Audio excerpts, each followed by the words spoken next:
اندر کوئی مانگنے والا باقی نہ رہے. ہم نے اس نظام کو چھوڑ دیا.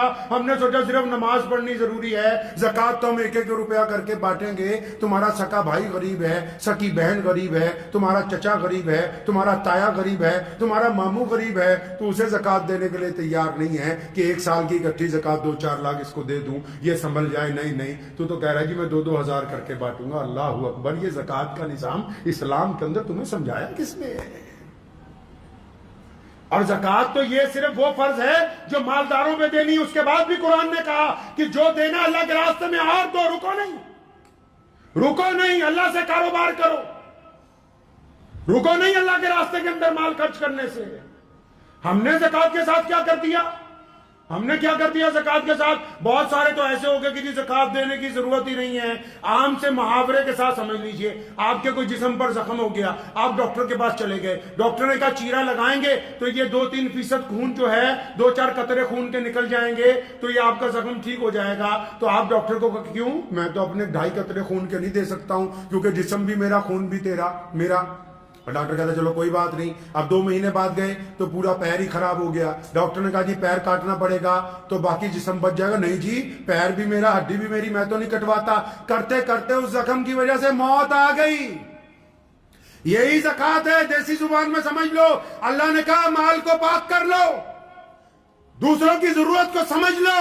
ہم نے کہا 2.5% نہیں دینی, مت دو. نہ دینے کی وجہ سے مال کم ہونا شروع ہو جائے گا, نہ دینے کی وجہ سے نقصان شروع ہوگا, نہ دینے کی وجہ سے نحوست شروع ہوگی. کرتے کرتے جو 2.5% دینے سے برکت آنی تھی اس سے بھی چلے گئے. بڑی بڑی فیکٹریوں کو تالے لگ گئے ہیں مسلمانوں کی, جو کل تک یہ کہتے تھے کہ زکوٰۃ دینے کی ضرورت نہیں ہے, آج سڑکوں پہ بیٹھے ہوئے بھیک مانگ رہے ہیں. اس لیے ذہن نشین کر لیں, میرا مقصد آج کے بیان کا یہ نہیں ہے کہ آپ مدرسے والوں کو اور لوگوں کو مت دیں, لیکن زکوٰۃ کو کم از کم اپنے محلے میں تو مرکزیت بناؤ. جتنے آنے والے ہیں ان کو بھی کچھ دو, لیکن جو تمہارے پڑوسی غریب ہیں ان کو تو صاحب نصاب بنا دو. جن بچوں کے ماں باپ غریب ہیں ان کو تو صاحب نصاب بناؤ. جن کے گھروں کے اندر ضرورت ہے ان تک تو مال پہنچاؤ. جو زکوٰۃ کے مقصد تھا کہ ہم نے معاشرے میں سے, سسٹم میں سے, سماج میں سے غربت کو دور کرنا ہے, آپ نے زکوٰۃ کے اس نظام کو چھوڑ دیا. آپ دوسری طرف چلے گئے, آپ زکوٰۃ کو 1-1 روپیہ کر کے بانٹنے لگے. یہ زکوٰۃ کی ادائیگی نہیں ہے. اور بھی سن لو, بیپاریوں کو بھی سنا دوں درمیان میں, کئی ایسے ہیں اڑ جاتے ہیں, نہیں جی میں تو زکوٰۃ میں کپڑا دوں گا, نہیں جی میں تو زکوٰۃ میں چاول دوں گا. ایک بات بتاؤ, کسی کے گھر میں ماں بیمار ہو اور تم کہو جی میں تو زکوٰۃ میں بکرا دوں گا, اس بکرے کو ذبح کرانے کے پیسے نہیں ہیں اس کے پاس. آپ کو جی زکوٰۃ میں تو میں کپڑے دوں گا, اس کے بچوں کی فیس چاہیے, وہ تو کپڑا اس مال میں بیچ نہیں سکتا.